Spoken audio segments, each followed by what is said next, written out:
Thank you. Wow. Thank you, guys. Thank you so much. Oh, this is so beautiful. Did you all see our office? It was just great, and it's so fun to be here. And I want to, first of all, thank Broadway in the Hood. That was amazing. I listened to the whole thing when I was in there. It was just beautiful. And then, of course, I want to thank the Assemblywoman. Thank you so much, Brittany. That was just an amazing job you did. And I got to meet your mom. Yeah, where, Mom, do you want to, like, wave? Oh, there she is, right there. She's filming everything. Everything's going to be live. Yes, that's right. Anyway, we are so excited. And I also know that Donna West is here, the chair of the Clark County Democrats. Thank you so much. You do such a tremendous job. You look at how Clark County delivered, but actually your whole state, when you painted Nevada blue in the last election. Thank you for that. And not to mention how you've shown the whole country what women can do when they're in charge. And thank you also for sending my two great friends to the U.S. Senate. That would be Catherine Cortez Masto and Jackie Rosen. I was actually texting with Jackie today, getting ideas. So they are both incredible women. And by the way, Minnesota and Nevada are two of only a handful of states that had the wisdom to send not one, but two women to the U.S. Senate. I also want to mention that Della Scott is here, our volunteer coordinator, who worked on all of this. Thank you so much. And then also Ann Barlow is here, who is the president and CEO of the National Congress of Black Women. Thank you for sharing office space with us. So we're pretty excited about that. Hey, thanks, guys. That was really good. Really good. I bet you're getting a little cold. Yeah, well, thank you. That was it was really amazing. Thank you. So, yeah, so for me, this is like the warmest day ever. So I want to thank you. I've been in blizzards in New Hampshire. We just left a snowstorm in Iowa to get to Reno. It sounds like a bad movie. And it has literally been a lot of snow. And so it's wonderful to be here. We had a huge event this morning in Reno. And then we also we're in Douglas County because I make it a big part of my campaign to leave no area behind and to go to our rural counties as well. And we're gonna keep that up throughout this. So if you haven't noticed, we've been having a surge, as they say in the media, in my campaign. One of my friends actually sent me a text and said, "Congratulations on your insurgency." It was a bad autocorrect, but we do think of it as an insurgency of sorts. Because we have come a long way since I announced in the middle of that blizzard with 4 inches of snow on my head. And we actually, through the debates and through the attention that we're now getting, we had our best fundraising quarter ever. We raised over $1 million from regular people in the 24 hours after that debate. And thank you for people out there that have helped with that. We have doubled our staff across the country, including here. And we have field offices all over the place in Iowa with more to come here and a lot of staff as well in New Hampshire. So you guys have a pretty important job on your hands in the next month or so. And I'm going to be a juror in Washington, D.C. We are going to have that impeachment hearing. And right now, if you want to know what's happening with that, we're, of course, going back and forth. We're very disappointed that Leader McConnell is not allowing witnesses. And remember, all we are asking for here are 4 witnesses. This is not exactly a fishing exhibition. This is actually a very, very somber and key trial. And when you look at the past, Richard Nixon allowed all the president's men to testify. And the president claims, President Trump, that he can be exonerated. And all we're asking for are these 4 witnesses. If he can be exonerated, why will he not allow them to testify? He is blocking them from testifying, including his acting chief of staff, including Mr. Bolton, who actually told his staff, according to sworn testimony, to go see a lawyer after they had talked to President Trump. And then there's a guy named Duffy, who we have now discovered emails that were came out with Freedom of Information requests, and those emails basically show that he said that under the direction of POTUS, his words, not mine, that aid would be withheld to a fledgling democracy. So I have an important role to play. There's only 100 of us. Your 2 senators, me, and about 97 other people. That is it.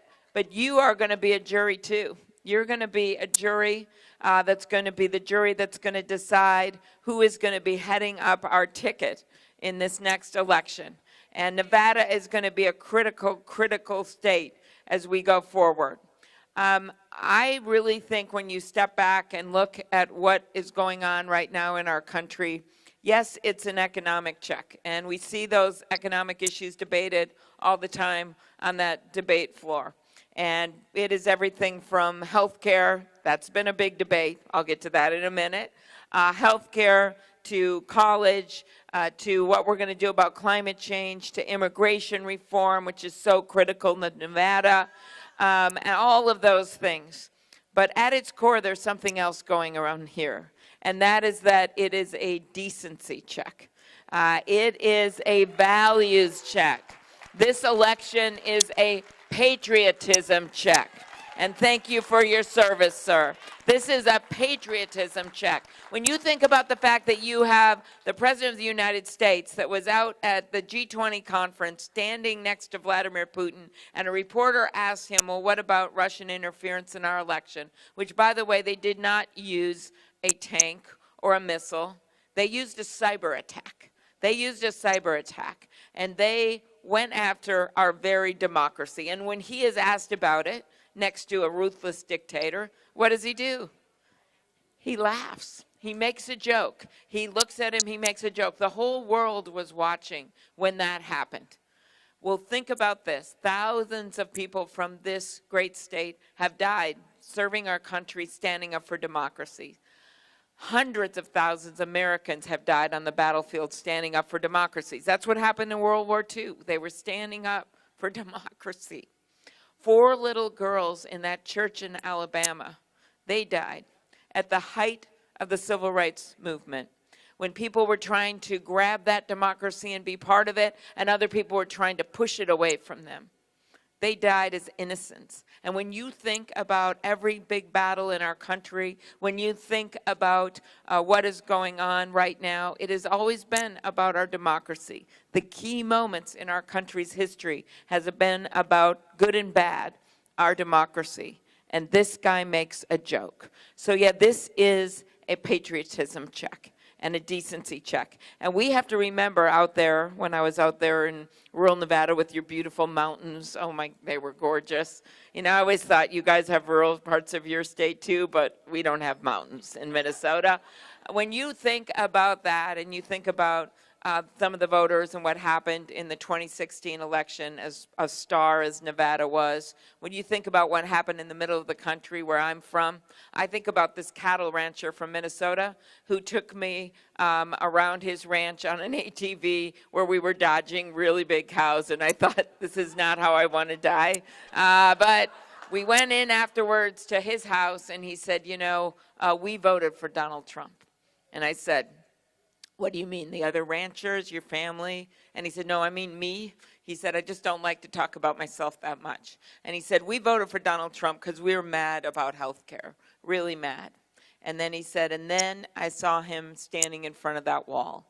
And I said, no, the wall's not really been built. And he said, no, I mean the CIA wall. And what he remembers is the day after the inauguration when Trump went and gave this incredibly partisan speech in front of this sacred wall covered with the anonymous stars of those that lost their lives in their duty for our country.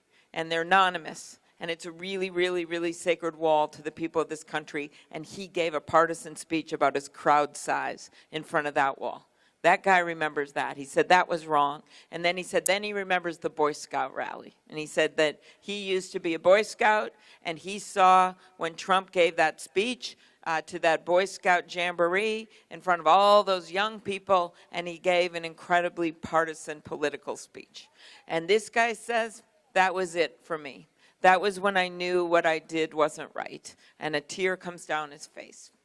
Or the guy in New Hampshire in a long line of people that had these happy stickers on. I'm a reproductive rights voter. I'm a climate change voter. I am a Supreme Court voter. They all have these stickers. And this guy comes in a brown jacket. He has no sticker. And I said, sir, you don't have a sticker on. And he said, yeah, well, leans over.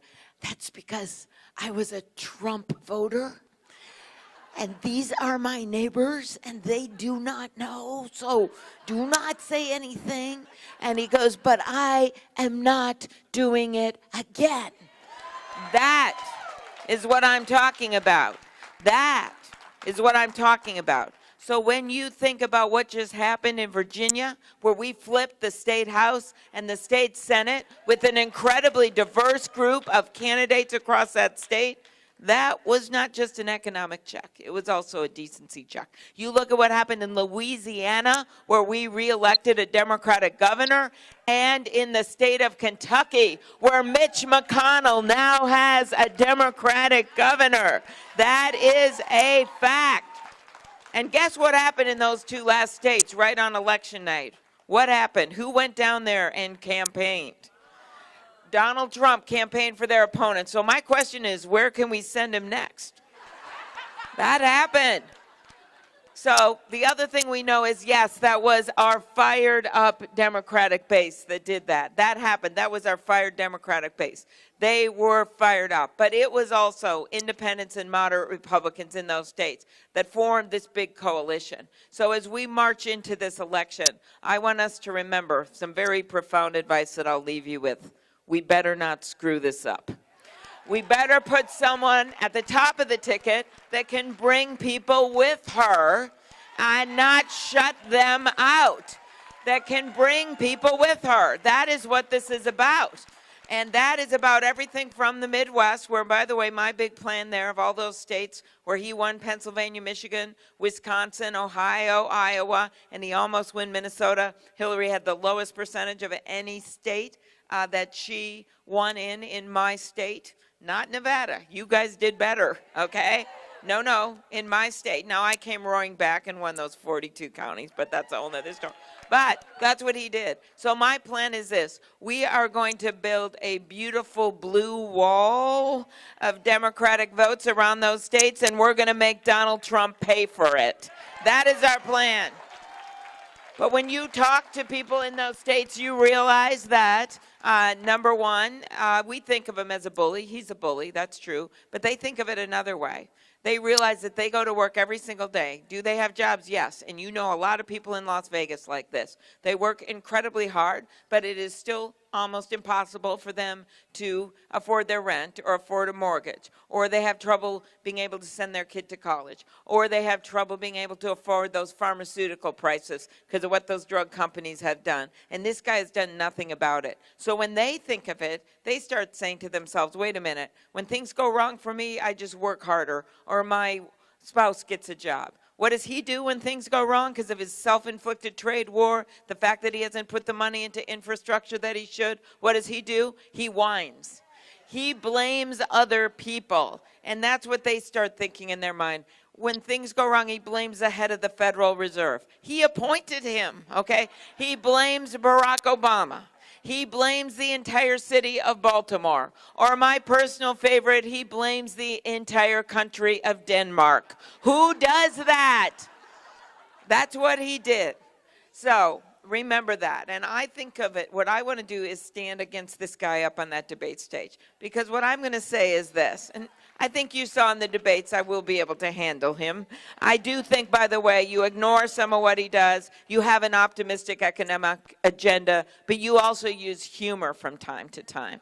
That is why when I announced my candidacy in the middle of that blizzard and he made fun of me for talking about climate change, he called me Snow Woman and Twitter. And so I wrote back a while later, I'd like to see how your hair would fare in a blizzard.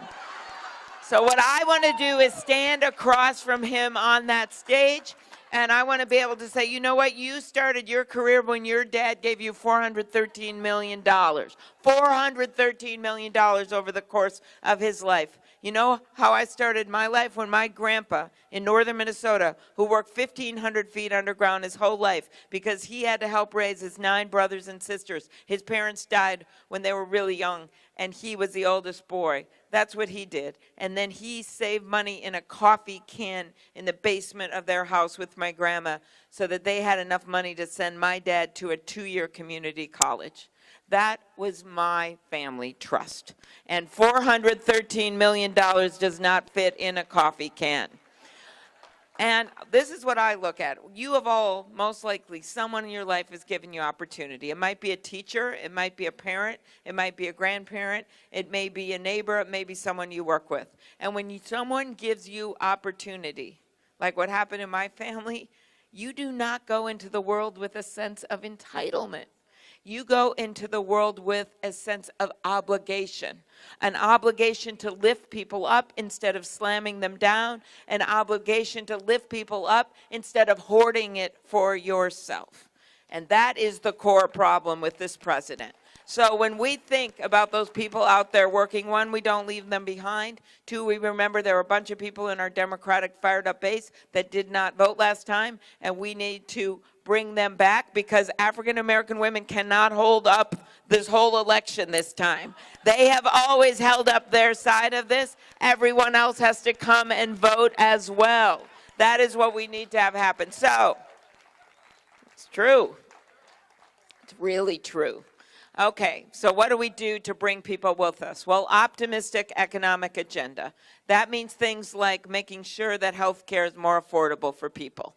And this is how I look at this. It's very practical when it comes to my health care plan. I look at the Affordable Care Act, not perfect, but I look at it, it was a beginning and not an end. And I look at the fact that as we look at some of these proposals out there, which would literally blow it up, the Affordable Care Act right now is 10 points more popular than the President of the United States. So I think what we should be doing is making it better. When you come, we got a lot of lakes in Minnesota. You've got big lakes here too. But when we come to water in our state and we want to cross it, we build a bridge. We do not blow one up. So my idea here is a nonprofit public option, something that President Obama wanted to do from the very beginning. My second idea is take on the pharmaceutical companies in a big way. And I have been leading that fight since I got to the Senate. I lead the bill, which I will get done as president, to unleash the power of 43 million Americans, our seniors, to get a better deal for prescription drugs under Medicare. Pharma literally got it written into law that they cannot negotiate, whereas Medicaid and the VA can. That's a good thing, but Medicare should be able to as well. Secondly, in Minnesota, I can see Canada from my porch, and I can see those less expensive drug prices. We can see them, and the issue here is that they have not allowed any competition from safe countries. So actually, Bernie and I did this together once at midnight. We had an amendment to bring in less expensive drugs from Canada.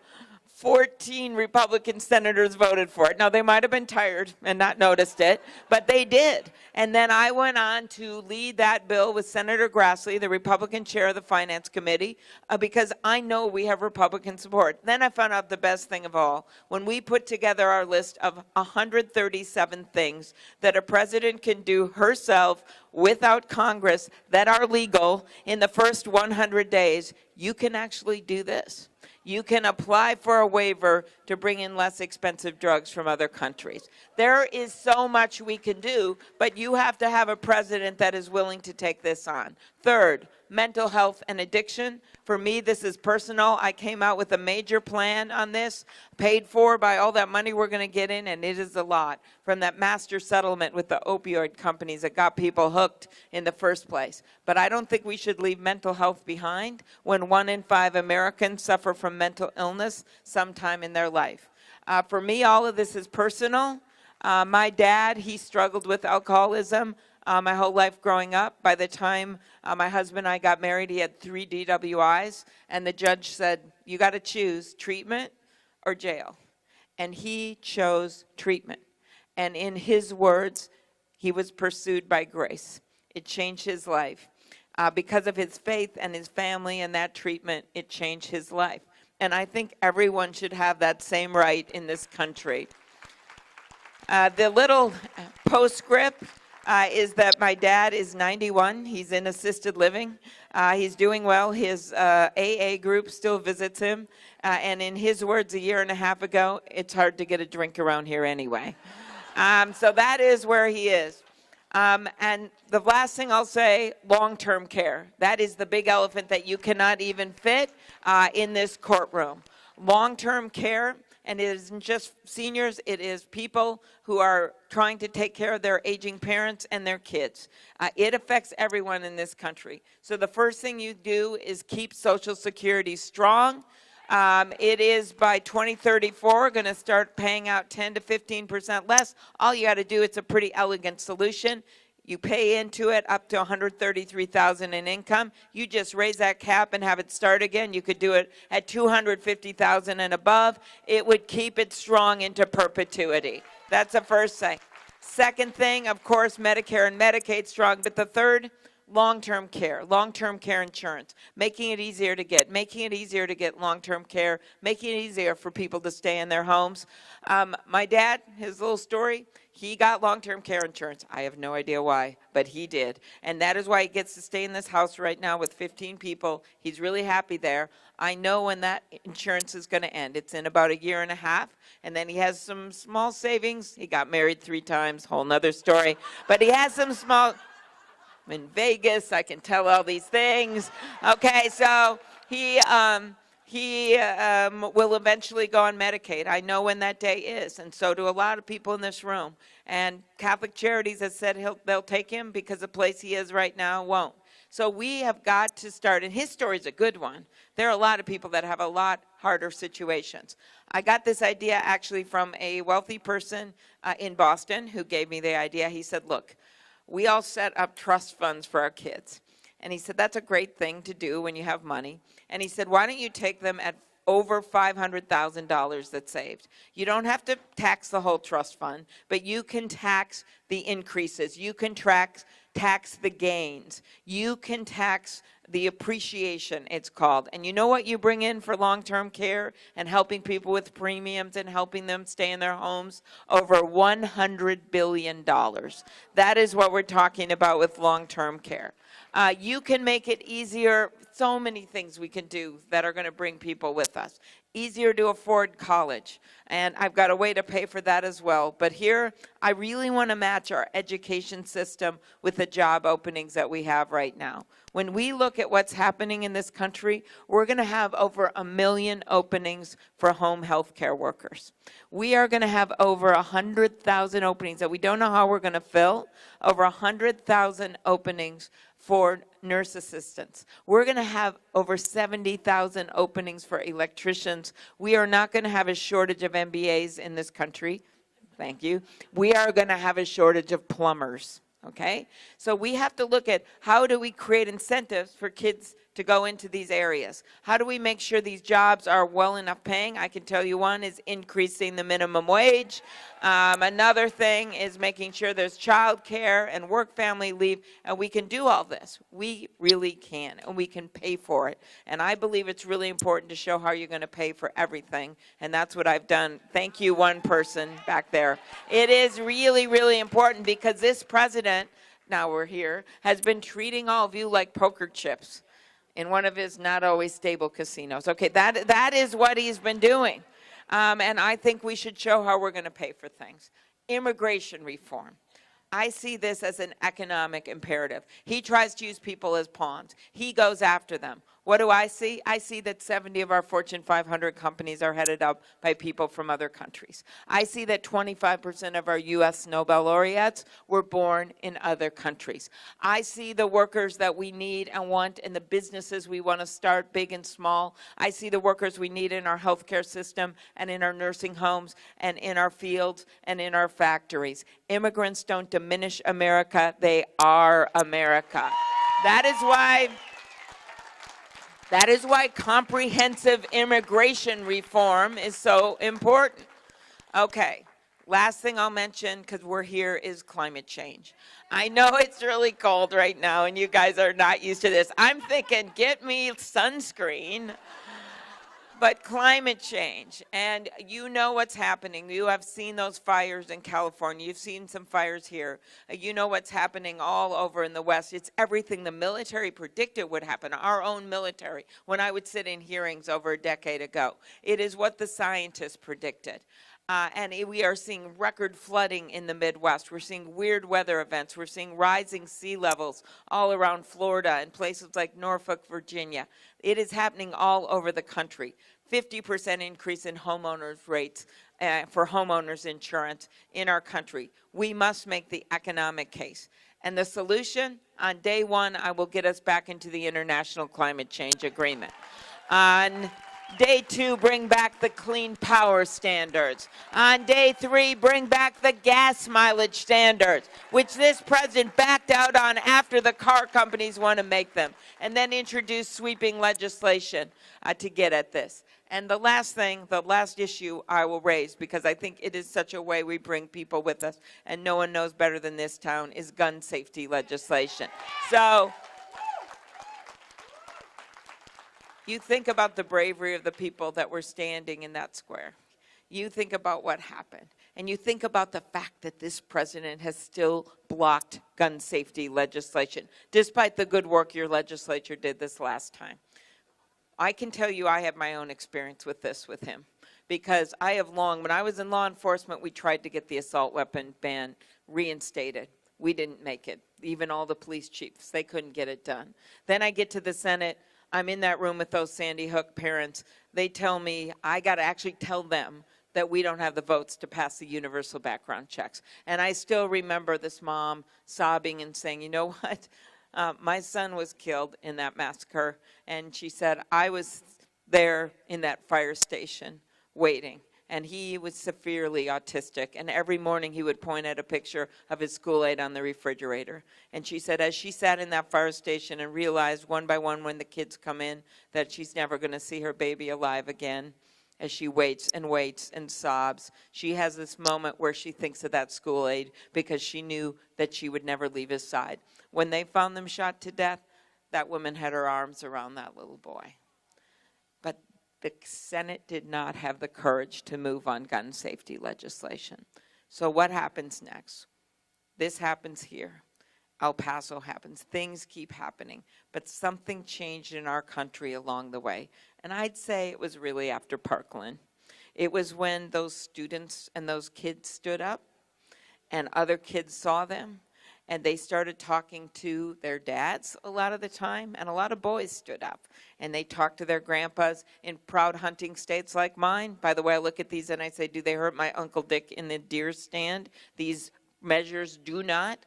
In proud hunting states like mine, it changed. It flipped. People started thinking of it differently. Those kids voted in record levels in the midterm elections, which led to turning the House of Representatives back in the people's house, and then their parents and their grandparents voted differently. That all happened. It was democracy in action. Because of your great members of Congress here, what happened? Well, we passed that universal background check in the House. We passed closing the Charleston loophole. And we passed my bill to say that convicted domestic abusers cannot get AK-47s. So where are those bills right now? Where are they?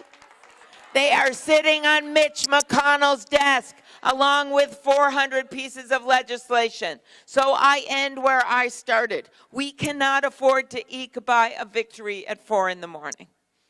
That'll be sweet, but we will not win big then. we will not have won that Senate race in Arizona. Your neighbors, where Mark Kelly, Gabby Gifford's husband, the astronaut, can win that race. We will not win if we just eke by a victory. We have to win big. I have that track record. I have won every race back to 4th grade, when my slogan was, which I have since abandoned, all the way with Amy Kay. I have won every congressional district, the rural of rural, the suburban districts, highest voter turnout in the country in Minnesota when I led the ticket every single time. We won big in urban areas and got out people voting, but we also won in those swing districts and those rural areas. And I have done it, and I won in Michelle Bachmann's district 3 times. So I'm telling you, if you want to build that coalition like we are doing all over the country, come with us. And I will end with this, the very last time I'll tell this holiday story. The very last time, because the week is coming to an end. But this last week when we were in church and saw the kids up there for the nativity play, my husband and I were with our daughter, and our daughter's now 24. But when she was 4, we were sitting in those same pews, and she was at that time wearing this angel dress because with these big, huge wings, because she was supposed to play the angel at the end, and she wouldn't go out to practice. And I said to her, "Why won't you go out to practice?" She said, "Because I want to be the donkey." And these 2 hot teenage boys were in this donkey costume. I said, no. Timmy and Joey are the donkey. She says, "Well, then I want to be Mary." And I go, "No, Mary is 14 years old. You can't be Mary." And then she says, "I don't understand." I say to her, "Why won't you go out there?" She looks way to the top of the church and she says, "Mom, I don't know how to tell them. I don't know how to fly." And I said to her that day, "You know what, honey? Not all angels fly.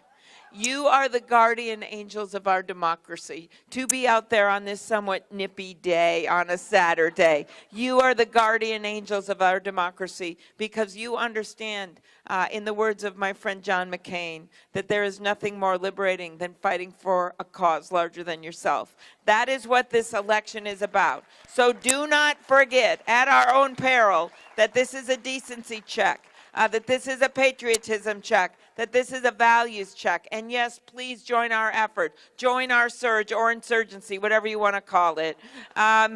We're going to have this green bus in Nevada, and you will never be the same. I picked that color because it was Paul Wellstone's color, who was one of my mentors in politics, that believed that anything and everything is possible. So I ask you to caucus with us. I was in New Hampshire on New Year's Eve. We did a town hall, don't ask me, with 500 people at 5 o'clock, but they were all there. And I said to them that night, "It's New Year's Eve. You won't even remember that you signed the card the next day." I had this woman in Iowa who is the former mayor of Cedar Rapids. I had a breakfast, and at the end, she said, "I have great news for you." I said, "What, Kay?" She said, "I'm 78% with you." Go to 100%. She did. She did. So let's get this campaign going. Thank you, everybody. Thank you so much. I think what we'll do is do some photos so you don't freeze out there. And thank you so much. I think we'll do questions if you come up, just because I don't want people to freeze. And so come up with us. Thank you so much. It means so much for you to be here for our office opening. Thank you. And thank you, Matt. Thank you. That was about it. You know, I'm so glad to be here with you all. It's my 3rd time to be here in Dubuque to be able to do this. So much so I've got family with me. I've got my son Alex. Where are you, Al? Guy in the blue shirt in the back. There he is, waving. Just so you know who Alex is, Alex has been my tech support since 2nd grade. It's true. It's true. He runs his own small business now, and he's picked up a little sideline, and that's called Support Your Mother if she runs for President of the United States. So thank you, Al. I thought what we'd do tonight is I tell you a little bit about who I am, why I'm in this fight. We'll take as many questions as we can. And then that all-important part of democracy, selfies. The fun part. Okay. So I was born and raised in Oklahoma. Okay, yes. There aren't that many of us in Oklahoma. I have 3 much older brothers. I'm the baby in the family. I am what used to be known as a late in life baby. My mother always just called me the surprise. My 3 older brothers, they're all retired now. They all live back in Oklahoma. They are, to this day, collectively referred to as the boys. That's to distinguish them from the surprise. When we were growing up, our daddy had a lot of different jobs. He sold carpet, he sold fencing, he sold paint, he sold housewares, and all 3 of my brothers headed off as after they graduated from high school. They headed off into the military. It was their chance to serve, and also a path to America's middle class.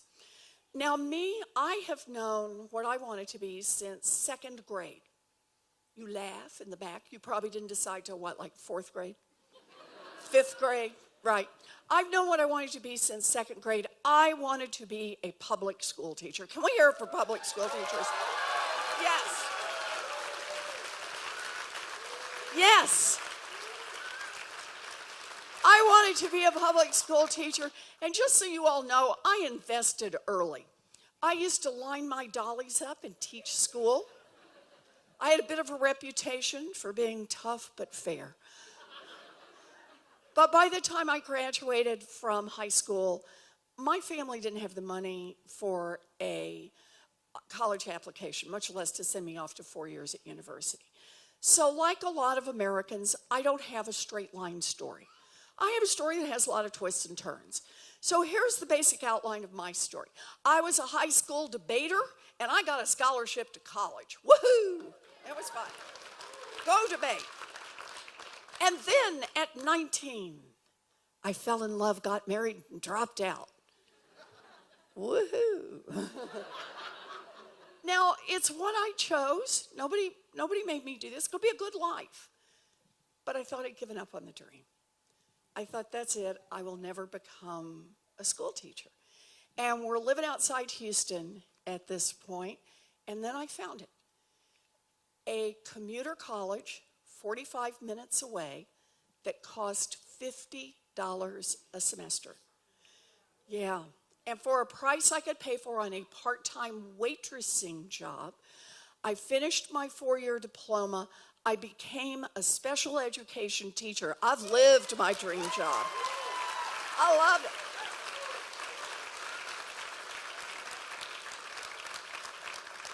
Now, have we got any public school teachers in here? Oh, we got a bunch. Oh, good. We got a bunch of public school teachers. I'm going to need you to back me up on this. It is not a job, it is a calling. I love this work. I had 4 to 6-year-olds in special education, and I loved my babies. And I probably would still be doing that work today, but like I said, I don't have a straight line story. There's some more twists and turns. By the end of the 1st year, I was visibly pregnant. And the principal did what principals did in those days. He wished me luck and hired someone else for the job. So, I'm living in New Jersey by then. We're up in New Jersey. I got a baby. I'm at home. I can't get a job. I got to do something. So I will go to law school. Yay! Found a state law school, $450 a semester, baby on hip, did 3 years of law school, graduated visibly pregnant. You will discover a pattern to these stories. Took the bar, passed the bar, and practiced law for 45 minutes. And then went back to my first love, teaching. I traded little ones for big ones, and I have taught most of my adult life I've spent teaching in law school. Other big changes about this time in my life, husband number one, hint, never good when you have to number your husbands. Husband number one and I parted ways, but I have Bruce, and I've held on to him ever since then. So, good man. When you find a good one, hang on. So here I am, I'm teaching in law school, and I don't know if it's because of how I grew up, but boy, it was the money courses. I wanted to do the money courses. So I taught contract law and commercial law, secure transactions, payment systems, corporate finance, partnership finance, law of debtors and creditors, bankruptcy law. Oh, I got one, good. Fellow nerd, love it, love it. Taught all the courses around money, but there was always one central question that I worked on, and that is, what's happening to America's working families? Why is America's middle class being hollowed out? Why is it that people who work every bit as hard as my mom and dad worked 2 generations ago, today find the path so much rockier and so much steeper? And for people of color, even rockier and even steeper. And the answer has to do with our government in Washington. In fact, more specifically, it has to do with who it works for. So think of it this way. We have a government in Washington that works great for giant drug companies, just not for people trying to get a prescription filled. Yep. Works great for people who want to make a profit by investing in private prisons or private detention centers down at our border, just not for the human beings whose lives are destroyed by those places. Yep. Works great for giant oil companies that want to drill everywhere, just not for the rest of us who see climate change bearing down upon us. Yep.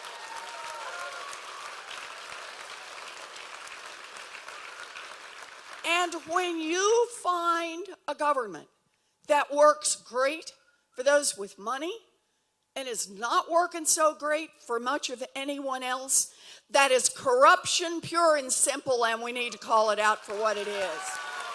Yep.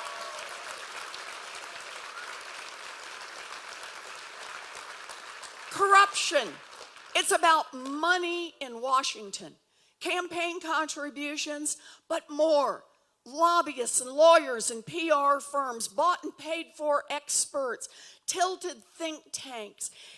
Whatever issue brought you here today, whatever is the issue that gets you up in the morning, the cost of prescription drugs, climate change, whatever it is, student loans, if there is a decision to be made in Washington, I guarantee it has been influenced by money.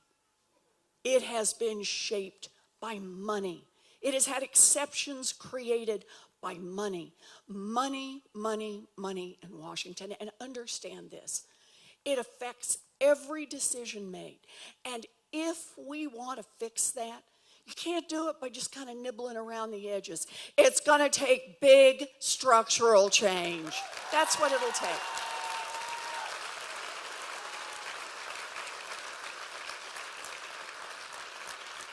So for me, I'm tired of playing defense around the influence of money in Washington. I'm ready to play offense, and I got a plan for that.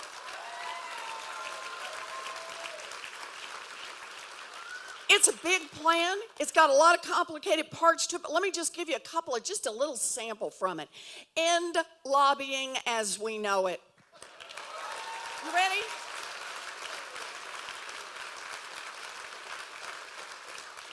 Block the revolving door between Wall Street and Washington. Enough. Yes. And I could do this all night long. I'm just going to do one more. Just one more. And that is, you really want to hose out some corruption in Washington, make every single person who runs for federal office put their tax returns online. Yes.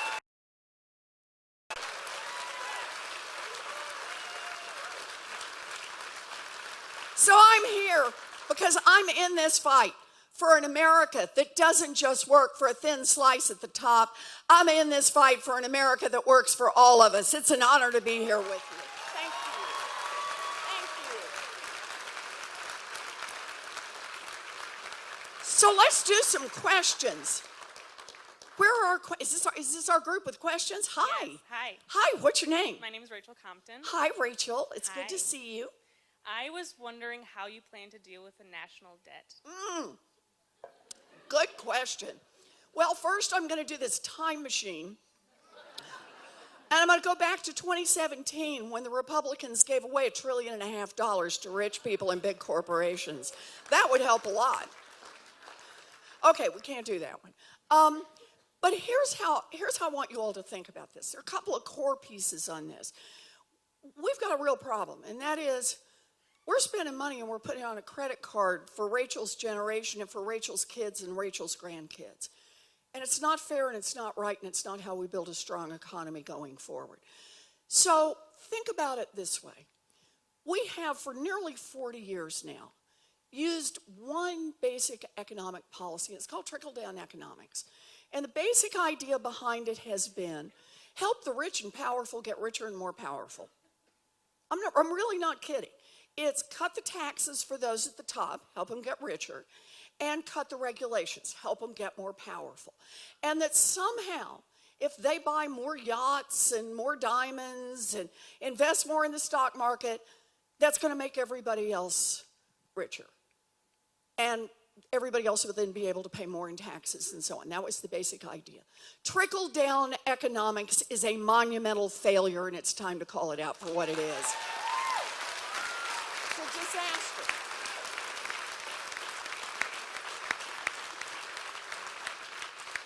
So here's the short version of my basic plan, Rachel. First, pretty much every plan I've put out there is paid for. I want to cancel student loan debt for 43 million Americans. It's paid for. 2% wealth tax.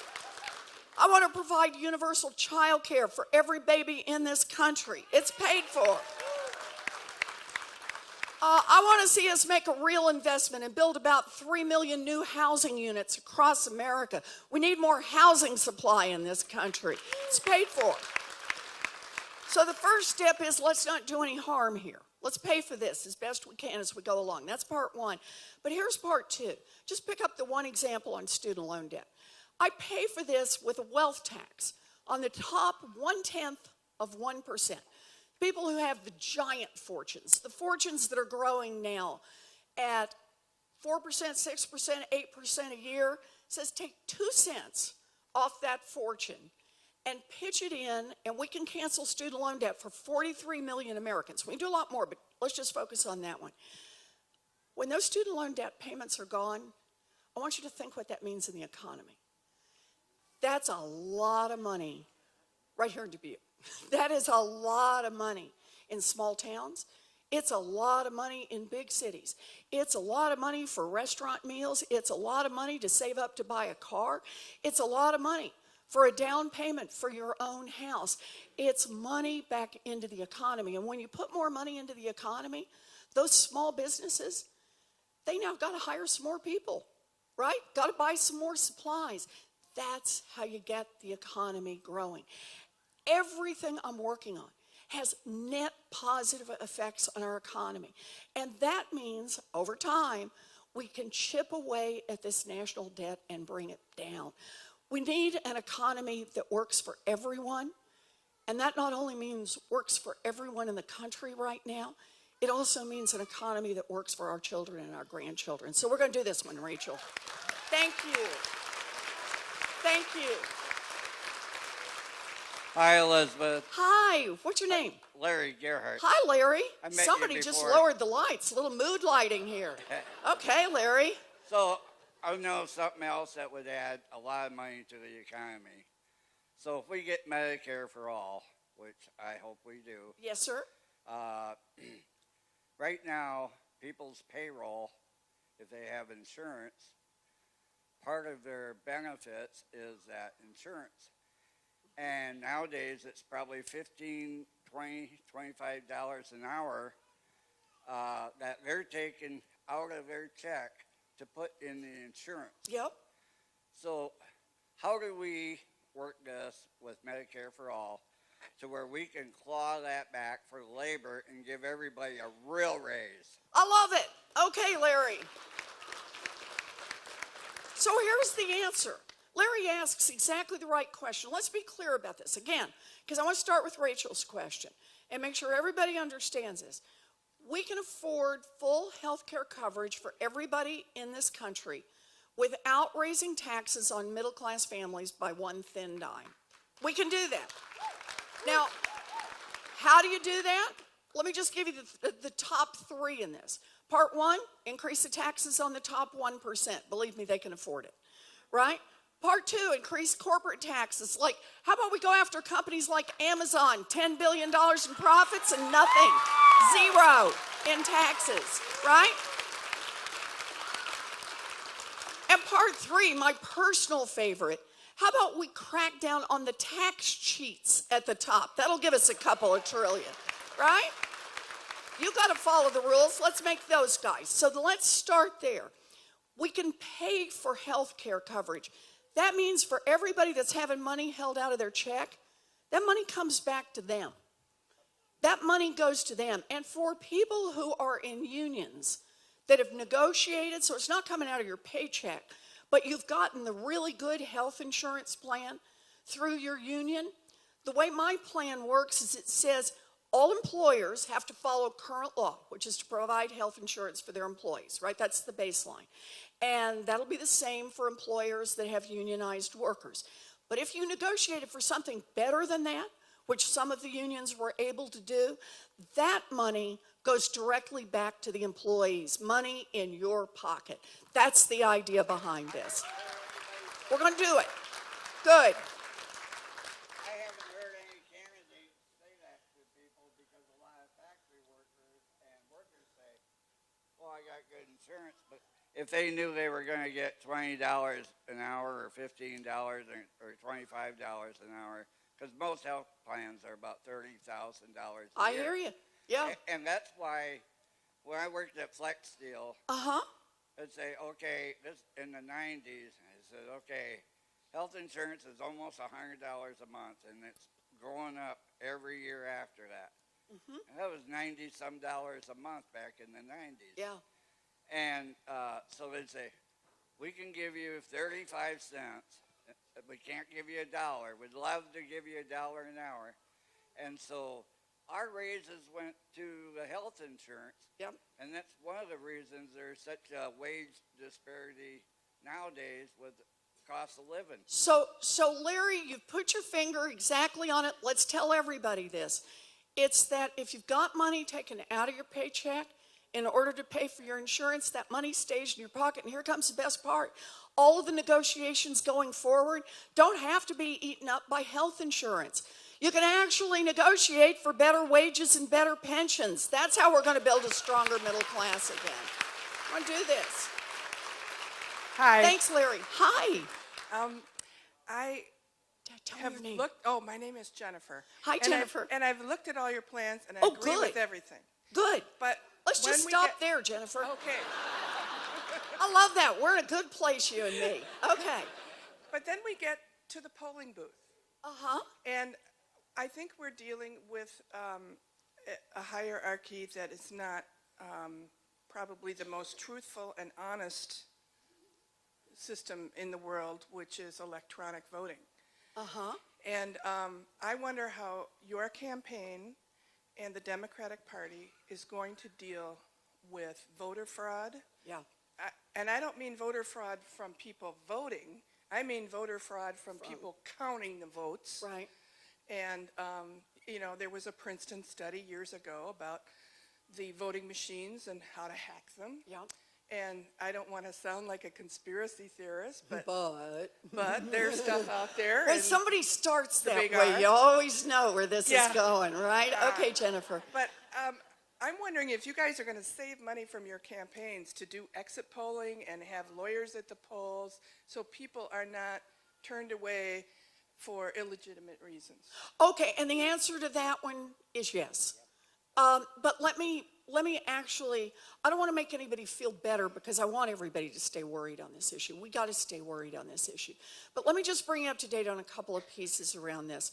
I sit on Senate Armed Services Committee. Threats to our voting system are national security threats. This is, people understand that. That's right. People who would do us harm want to undermine the notion that the outcome of an election was an honest, straight-up vote. So hacking into our systems is something we need to treat as a national defense issue. We have put forward bill after bill in the Senate, in the House, trying to make sure there's adequate funding, to push back, that there's adequate protection. And I'll just be blunt.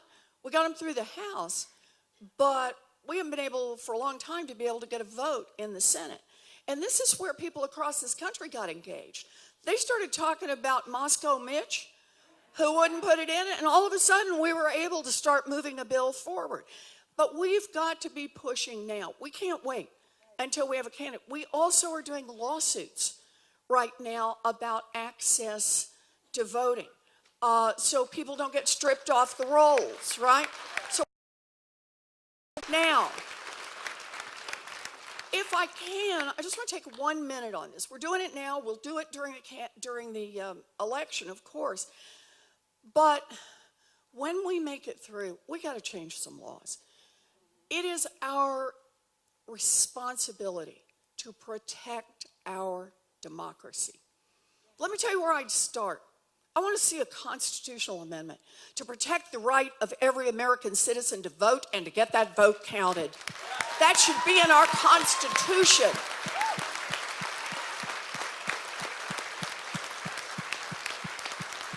We should pass a federal law to outlaw political gerrymandering anywhere in this country.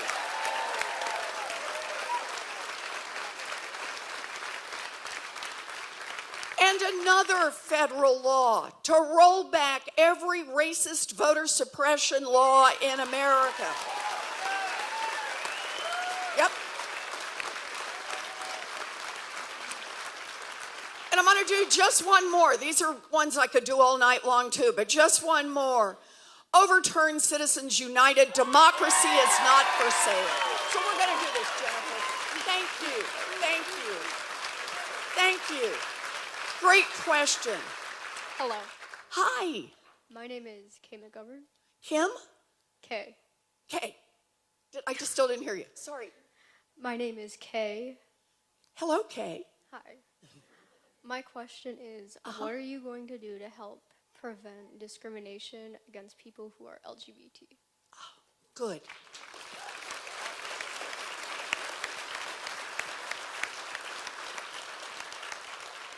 So for me, this starts with a statement of values, and that is that in America, we need to say publicly that every single human being has worth, and every single human being is entitled to real opportunity. That's what it means to be in this country. So what I do, you know I have lots of plans, Kay. Lots and lots of plans, right? But here's what I do with a lot of these plans. I think about the plan, I think about we need more housing, right? And what we need to do to build more housing units and why we need to do this. I think about lots of different pieces of what we need to do.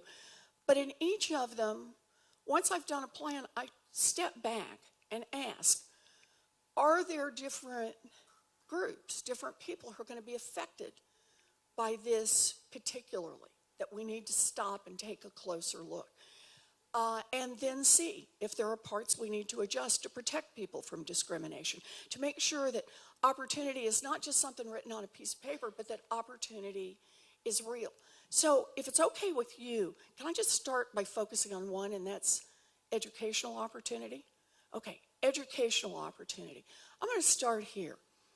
We need a Secretary of Education who believes in public education for every one of our kids.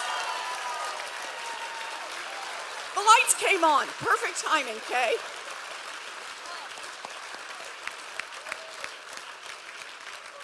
And here's my commitment to you, and that is I'm going to have a Secretary of Education.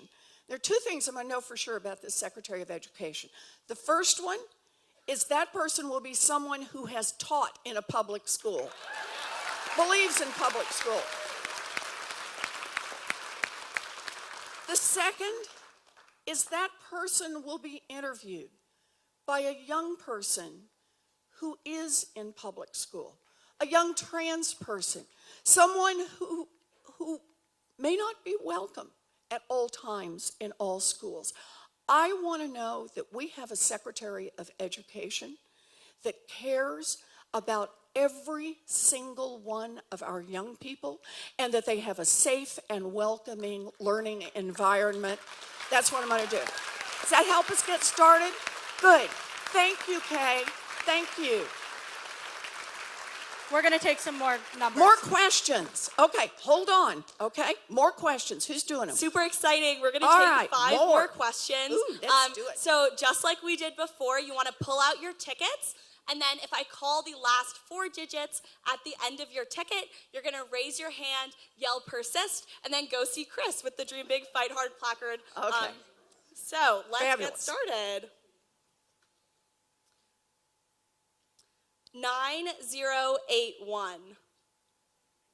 Anybody? 9081. 9081. Okay. It's going to be like I was in Iowa City and we had this long pause and finally this woman said, I think I have it, but I put my used gum in it. Oh. She really had it though. She did. Alrighty. Okay. 9005. Oh, we've got it. Good. We've got Amazing. something. Go Great. ahead. I'm so glad to hear That's it. good. Okay. Go ahead on this second one And now. then 9005 over here. Fabulous. Wonderful. All right. All right. Keep going. 9008. 9008. Anybody? Anybody?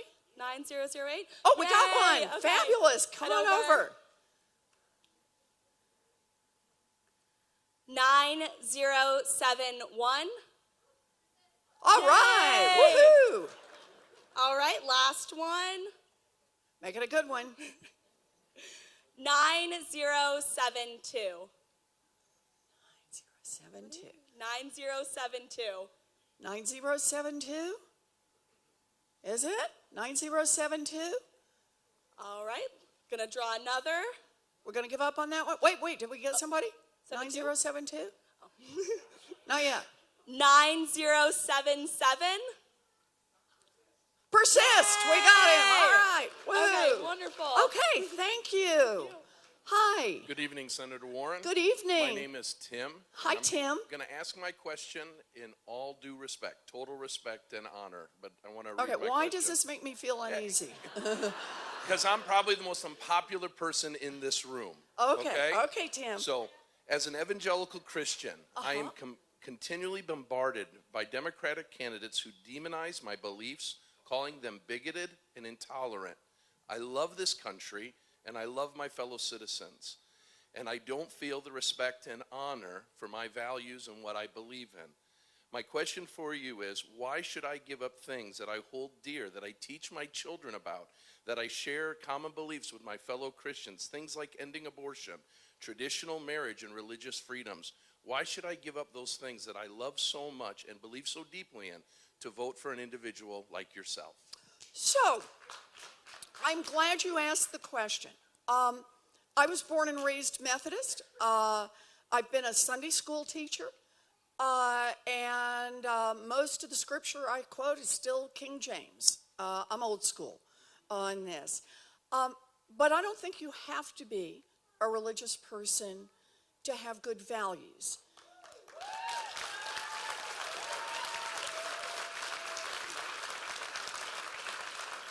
So the way I see this is I'm going to start where you started, and that is I believe everyone should be treated with respect. As I said, for me it is a basic value. Every human being has value, and that means every human being should be treated with respect. And that's true whether we're talking about black or white, straight or gay or trans, whether we're talking about old or young. I think this is really an important part of who we are.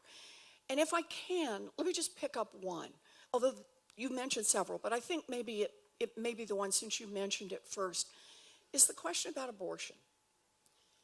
I understand that you and I may have differences. There may be a lot of different views in this room. But here's what I'm certain about, and that is a woman who's in the position of trying to decide what she's going to do about a pregnancy that she may not have planned for, may not have hoped for, may have been forced upon her, is a woman who should be able to call on anyone for help. She should be able to call on her partner. She should be able to call on her mom. She should be able to call on her priest or her rabbi or her pastor.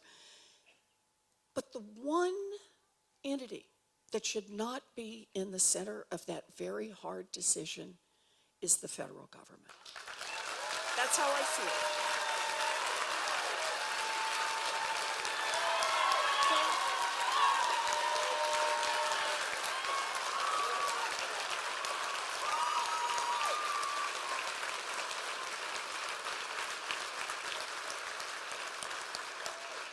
So I'll be respectful of you, and I believe you when you say you're respectful of me.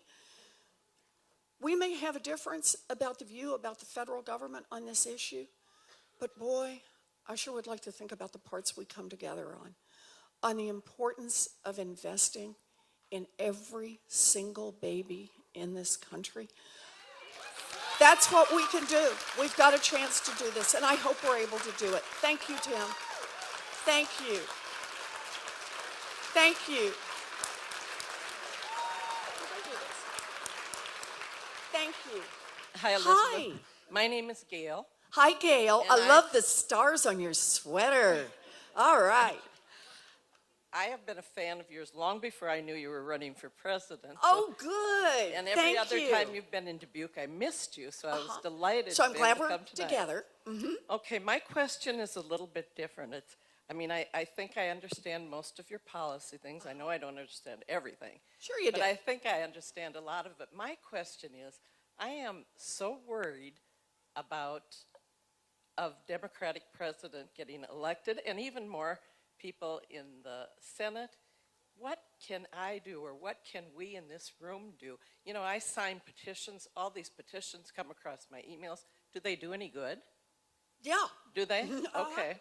Yep. I wasn't sure. Someone told me they didn't think that they did a lot of good. Sometimes. So what? Okay. I mean, I know knocking on doors is important. And I've done caucusing. I'm going to do that. I mean, all those things. But what can we do to make sure that we get more Democrats in the House and the presidency? Okay. So thank you very much for the question. Let me tell you. You particularly. Me particularly. I like that part. Okay. So let me do a quick story to remind everybody. The world changed the day that Donald Trump was sworn in. It did. I went. You know, a lot of people didn't go. There were some folks in Congress who didn't go. I was about as far as you know me and watched him get sworn in. And for me, it was a really good thing. I come from a witnessing tradition. I thought it was important. I saw him sworn in. It is now burned into the backs of my eyeballs.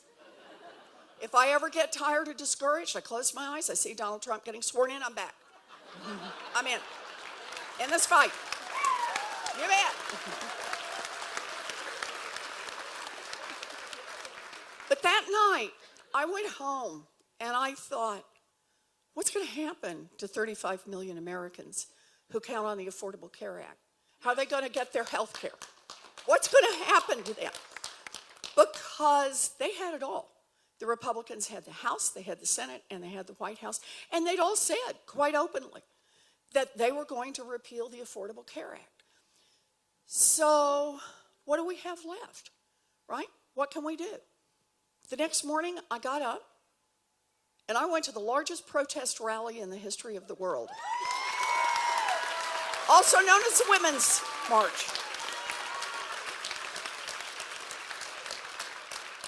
Now, the reason this is important is the world changed again on that morning.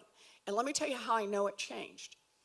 A few months later, the House voted to repeal the Affordable Care Act. Every single Republican, if you're trying to think where your Republican representative was, every single Republican in the House voted to repeal health care for about 35 million Americans, to roll back protections for people with pre-existing conditions, to take away coverage from young people up through the age of 26, to take away the protection from discrimination for women on health insurance policies. And then when they did that, when they voted that, they gave each other high fives. They broke out the brewskis. What kind of people give each other high fives over taking away health care from tens of millions of Americans? This just isn't right. So what happened? People across this country, people like you, protested. They were out in the streets. They came to Washington. They were at local offices. They held candlelight vigils. They were there all day, all night. The littlest lobbyists were babies with severe medical problems whose mamas pushed them in strollers and dragged along wagons that had oxygen tanks and special feeding equipment to keep these babies alive. And they put themselves in senators' offices and said, this is the face of health care in America.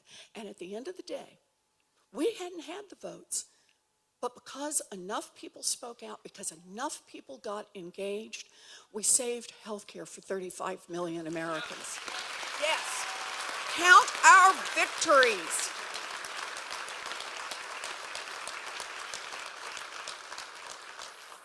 Watching that happen, when we didn't have any more votes in August than we'd had back in January, and yet we did it. We held on to health care. Reminded me of the power of every single person in this room. Every single person in Dubuque, every single person in Iowa, every single person in this country. So when I made the decision to run for president, I knew what I'd be fighting for. Shoot, it's what I've been fighting for my whole life. I knew who I'd be fighting for. Hard-working people that I've been fighting for pretty much for my whole life. But it also mattered to me how I would be fighting. That's why I made the decision. I was going to do this by building a grassroots movement. I don't spend my time sucking up to millionaires and billionaires. I spend my time with you. That's why I'm here.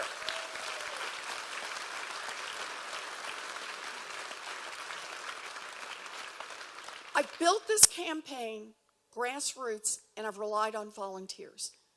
People who pitch in an hour, people who agree to do phone calls, people who knock on doors. God bless people who talk to the folks in front of them in line at the grocery store and the people pumping gas next to them. Because I believe that 2020 is our chance to build this grassroots movement. And what this is going to mean is not only winning the primary, not only winning in November 2020, but it means nobody gets to go home after the election. Sorry, 24 hours of celebrating and then everybody back to work, because we build the grassroots movement that holds our Congress accountable. And starting January 2021, we make the kind of changes. So it's not just a government that works for the rich and the powerful and the lobbyists. It's a government that works for all of us. That's what we're going to do together. So keep it up. I'm counting on you. Thank you. We got a lot of power in this room. It's an honor to meet you again. Oh, good to see you. First, I want to say I love you because you're a pragmatist, you're intelligent, your programs are integrated. I call your 2-cent plan the civilians' GI Bill. Whoa, I like this. This is good. I'm going to get you to do my marketing. Okay. I have advertisers in my family. Okay, I can tell. My question, I heard you on Lawrence O'Donnell when his final question to you was, if after you're elected, Amy Klobuchar or anybody else puts a bill on your desk that expands ACA and adds a government option, not Medicare for all, but let's 180 million or whatever number more people be insured, would you sign it? And you remember my answer? I remember it. I want everybody to hear it. Yes. And anything that moves us closer to the goal. And that's how I think of this. We move closer to the goal. That is a good thing. We need to help people in this country. We need a government that gets on the side of the people. And you better believe, if we can move partway on medical care and help millions of people across this country, you bet I'm going to do it. And then I'm going to get up the next morning and I'm going to fight to get millions more people some help.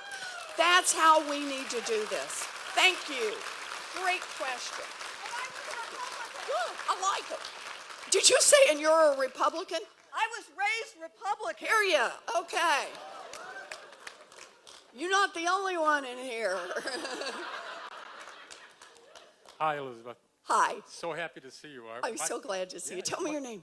My family and I came from Indiana to see you tonight, and I want to invite you to come to Indiana someday. I've been to Indiana. We're all not like Pence there, you know. I mean,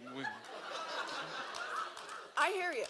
there's some hopeful people over Oh, yeah. Income inequality seems to be getting worse and worse Yep. in this country, and I'm convinced that one reason is because the decrease in union membership. Yes. What can you do as president to help encourage an increase in union membership Okay. and fight income Fabulous inequality? question.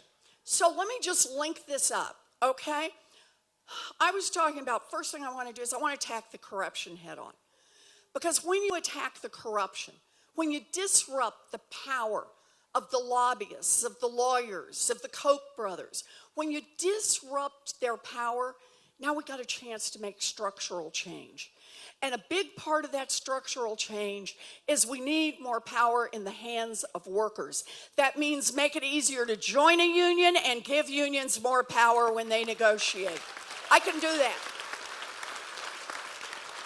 Unions built America's middle class, and give them a chance, unions will rebuild America's middle class. I am all in.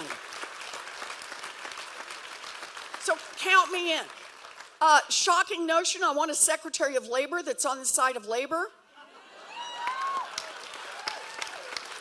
And an LRB that actually believes in enforcing our labor laws, right? We got a whole host of things we can do.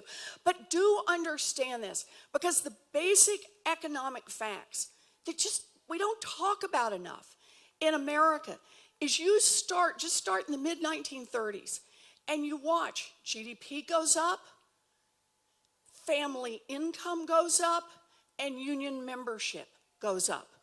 They go up together. When our country gets richer, our families get richer. When our families get richer, our country gets richer. And it's unions that make sure that that money that's going into these giant corporations, that gets shared with the workers.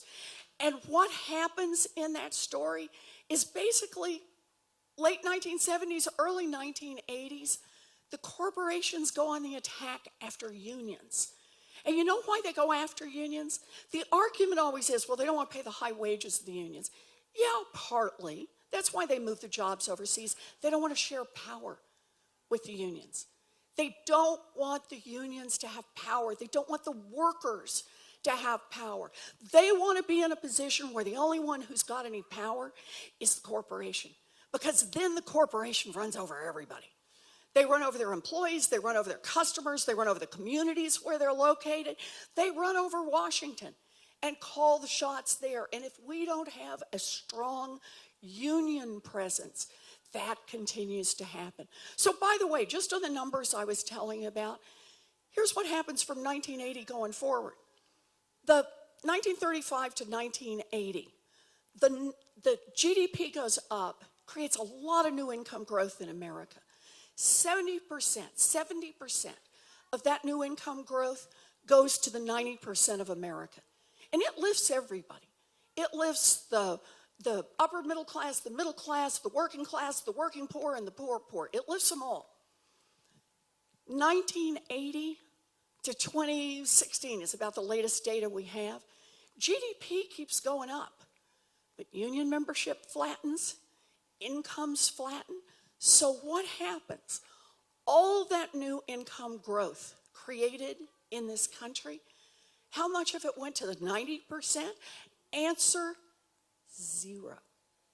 It's actually 0.4%, which rounds to zero. There's our math lesson for today, right? But think about that.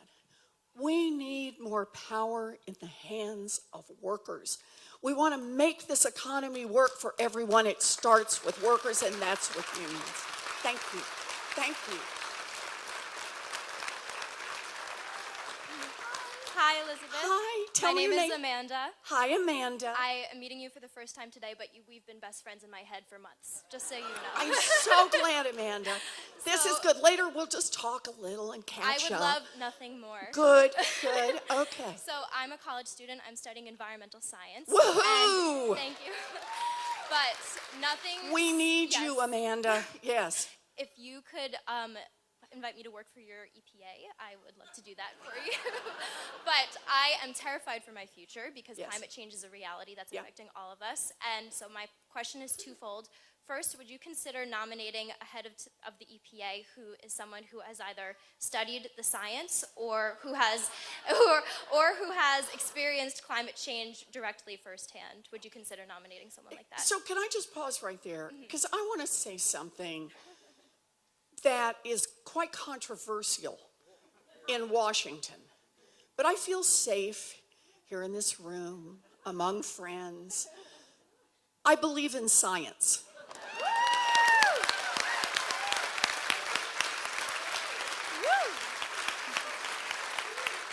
So yes, count me in. Okay. Amazing. Okay. Yes. It yes, seems, amazing. It seems like such a common sense question. Well, but not given in Washington. What's going on, right? I've actually been there when a guy held up a snowball on the floor of the United States Senate and said, "It's snowing. Must not be any global warming out there." And check out the YouTube. Go ahead. I have seen that. My second question is. Yes. How specifically will you help people who are working in the coal and the fossil fuel industries right now transition to jobs in renewable energy? Good. Okay. So, can we do this one just a little bit bigger because it's such an important issue? You know, climate change threatens every living thing on this planet. And the single thing that scares me the most is every time the scientists go back and collect some more data and put it into their models, the problem is worse than we thought, and we have less time than we thought. We are now in such an urgent situation. This is not like, do you have the better climate plan or do I? This is like, we got to move on all fronts as quickly as we can, as aggressively as we can, as smartly as we can. So let me give you a couple of thoughts about just how I think about it so you get an idea. I got a lot of plans online, but let me just give you the outline. First part is I was really serious when I said I believe in science. I believe that we should be doing what we do best. We need to go up tenfold in our investment in research, development, and science throughout the environmental sciences and basic science to back that up. We've got to innovate our way out of this. We got to create our way out of this. And then here comes part two, because this is going to go to the jobs part. Whatever we invent, we put federal taxpayer dollars, your taxpayer dollars into it, American taxpayer dollars. Whatever we invent out of that, anybody can have it, no patent fees, but you got to build it right here in the United States of America. Yep. Best estimate right now, just based on foreseeable worldwide demand for clean, clean energy, cleaning carbon out of the air and out of the water, desalinization, things that haven't been invented yet. Best estimate is we're looking at about a $27 trillion market. We can produce over 1 million good, high-paying, unionized factory jobs here in America. We can have a manufacturing plan that works for us. So that's the key to this. Now, the way I see this, no one gets left behind here. We need the expertise of people who've been doing a lot of hard work for a very long time. And we need to bring them in and help them help us. We're going to have to harden our infrastructure. That means we need smart people who've been doing this kind of work for a long time. It may not have been exactly in the direction it was before, but they've got a lot of expertise and we need to bring them in.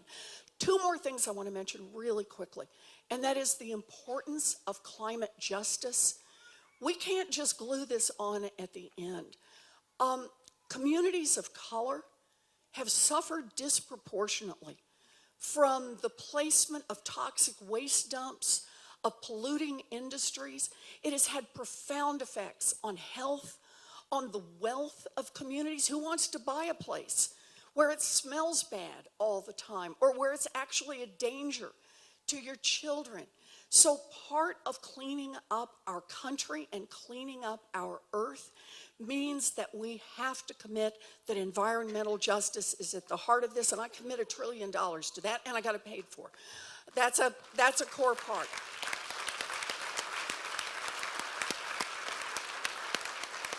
Last one I want to mention, because I want you to feel this one kind of down at the gritty level. It's not just what we have to invent, it's things we know we can do. 3 regulations. We got to be willing to say the R word. You may not be there yet, but regulation, right? Regulation, right? You got to be willing to say this word because sometimes that's what we need. We need more banking regulation, right? We need more regulation in this area. Let me give you 3 things. 1, by 2028, all new homes and buildings have to be 0 carbon footprint. 2028. 2030, all new cars and light-duty trucks, 0 carbon footprint. 2035, all electric production, 0 carbon footprint. All achievable, but here's the thing. 3 regulations, we cut our carbon footprint by 70%. Think about that. We still got to hit the other 30, don't get me wrong. And we got to help around the world. But the point is, we can do this. We just have to have the political will. And this goes to the question of corruption. Anyone who says their first priority is to tackle climate change, if you don't stop and take a look at corruption, whoa. If you don't stop the oil industry from calling the shots in Washington, if you don't back off the Koch brothers, we're not going to be able to make the changes we need to make. So that's why we start with corruption and then go to climate change. We in? Good. This is the last question. Last question. Hi, my name's James. I'm a college student studying engineering. Hello, James, studying engineering. It's good to see you. So I'm one of the 700,000 Americans that lives and votes in Washington, D.C. Oh. And like the millions... How's that working out for you? We'll get to that in a second. Okay. And like the millions of Americans that live in Puerto Rico or Guam or American Samoa or the U.S. Virgin Islands, I don't have a senator. I don't have 2 senators. I don't have a voting member of Congress. What is your plan to deliver statehood for the Americans that don't have a vote? I don't have a voice when it comes to the Supreme Court nominations. I don't have a voice when it comes to international treaties and all the work that you are doing in the Senate. What are we going to do to get statehood and also deliver voting rights for every other American who lives on islands throughout the world? Okay, so let me just start by saying statehood for D.C. I'm all in.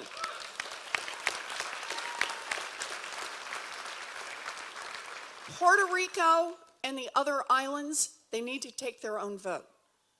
And it needs to be up to Puerto Rico. If Puerto Rico decides they want to do statehood, I'm all in. If they decide that is not what they want to do, and there are some in Puerto Rico who don't want to do that, that should be up to the people of Puerto Rico. I believe in self-determination on this one. But let me go back to the point I made earlier about why I want to do a constitutional amendment. I know that's a high barrier, but I just want you to see it. You're watching one more implication of we need to say in our Constitution, every American citizen has the right to vote and to get that vote counted, and that means a senator for you. We there? Good. I promise I will lead the fight on this. Okay? Good, good. Thank you. So there's so much we didn't get to talk about, much that's going on right now internationally. We didn't get to talk about a 2-cent wealth tax. Time for a wealth tax in America. We didn't get to talk about canceling student loan debt for 43 million Americans. I'm still there. Much that we could talk about, but I want to thank you all for being here tonight. And I just want to tell you one last story to pull it together. And that is a story about toasters. You did not see that coming, right? Okay, this woman, she just keeps coming up with stuff. Okay, here's the story about toasters. When I was a young mom, toasters could actually burn down houses. And some people know how this worked. Those little toaster ovens didn't have shutoff switches, automatic shutoff switches. And that meant you could put 4 slices of bread, slide the tray in, flick the thing on, hear the baby cry, run down to the other end of the house, be gone a little longer than you thought, and when you come back, the flames are leaping off the toast 6 to 8 inches in the air. And if you were not very smart about the placement of your toaster, you can also catch the curtains on fire in the kitchen cabinets. Ask me how I know. The only part I will confess to is that one year for Christmas, my daddy bought me a fire extinguisher. Man knew how to party. And then along came a federal agency, Consumer Product Safety Commission. They said, enough, we're done. You cannot sell a toaster in America that could have a 1 in 5 chance of burning down your house. They put safety switches, so they shut off after so many minutes. That was it. No more toaster fires burning down people's houses in America, right? In the early 2000s, mortgages in this country had become so complex and so dangerous, they had a 1 in 5 chance of costing a family their home. Not through fire, but through foreclosure. Only this time, the federal government was not on the side of the people. Federal government was deep in the pocket of the banks. In fact, so deep that they had those banks just keep selling them and boosting their profits right up until they crashed the entire economy in 2008. So, I had an idea. And my idea, after this crash, was to say, how about if we get an agency, like the toaster agency, only this one will be an agency that has this idea that they're going to make sure that banks don't get to boost their profits by cheating people on mortgages, credit cards, student loans, payday loans, things like that. So I wasn't in elected office, and I would go down to Washington and basically just knock on doors. Democrats, Republicans, anybody who would see me. And I'd pitch the idea for this agency.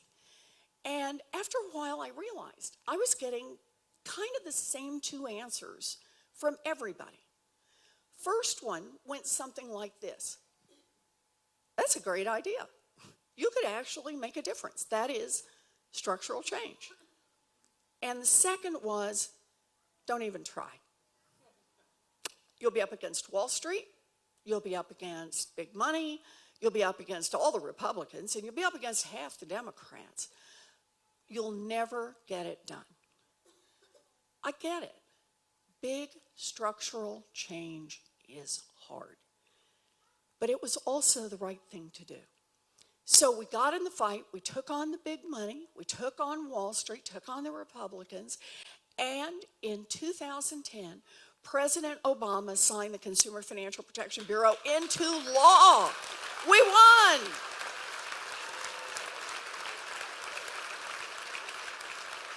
And here comes the best part of that story. That little agency has already forced the banks to return more than $12 billion directly to people they cheated. We can make government work for the people. So what did I learn from that?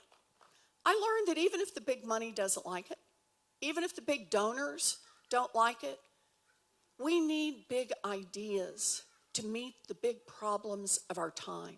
We need big ideas to inspire people to get out and caucus and get out and vote. We need big ideas to tell the entire world who and what Democrats will fight for. And we need big ideas to take back the Senate and put Mitch McConnell out of a job. Yes. Yep. You bet.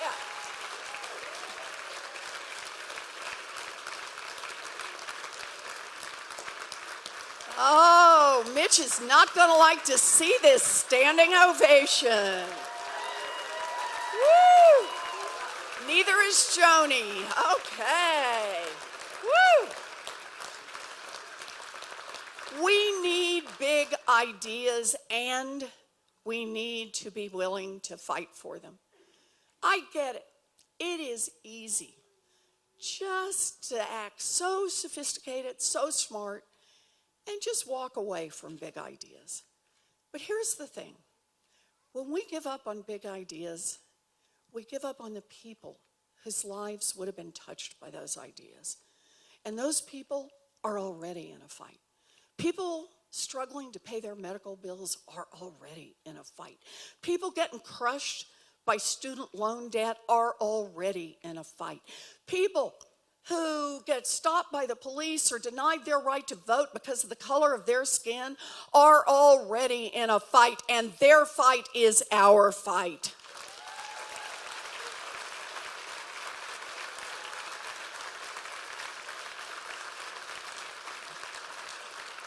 This country is in a crisis. And Washington insiders and media pundits, and shoot, even a bunch of folks in our party don't want to admit it. They think that running some vague campaign that nibbles around the edges of what's broken in this country is somehow the safe strategy. They are wrong.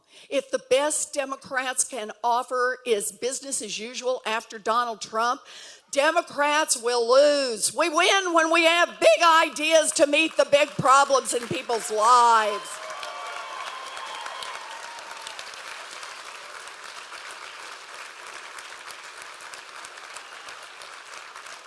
Now understand this. I am not running a campaign that's been shaped by a bunch of consultants. And I don't have a bunch of proposals that have been carefully designed not to offend big donors. I passed that stop sign a long time ago.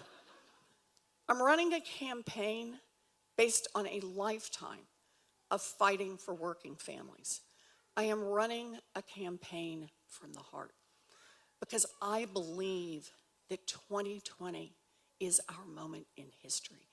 It is the extraordinary moment when big structural change is possible. It is the moment. 2020 is our time to win the fight for a Green New Deal and save our planet.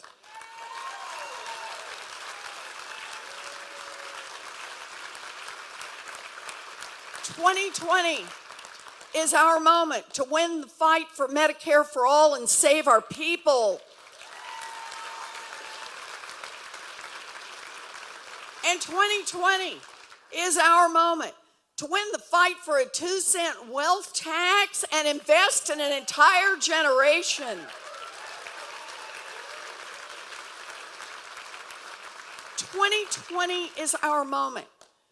And if you believe that this is the moment in history, then I ask you tonight, commit to caucus for me. Get in this fight. Go to ElizabethWarren.com and pitch in $5, volunteer an hour, but get in the fight because this moment in history will not come our way again in our lifetimes. So get in this fight, because 2020, this is our time to dream big, fight hard, and win.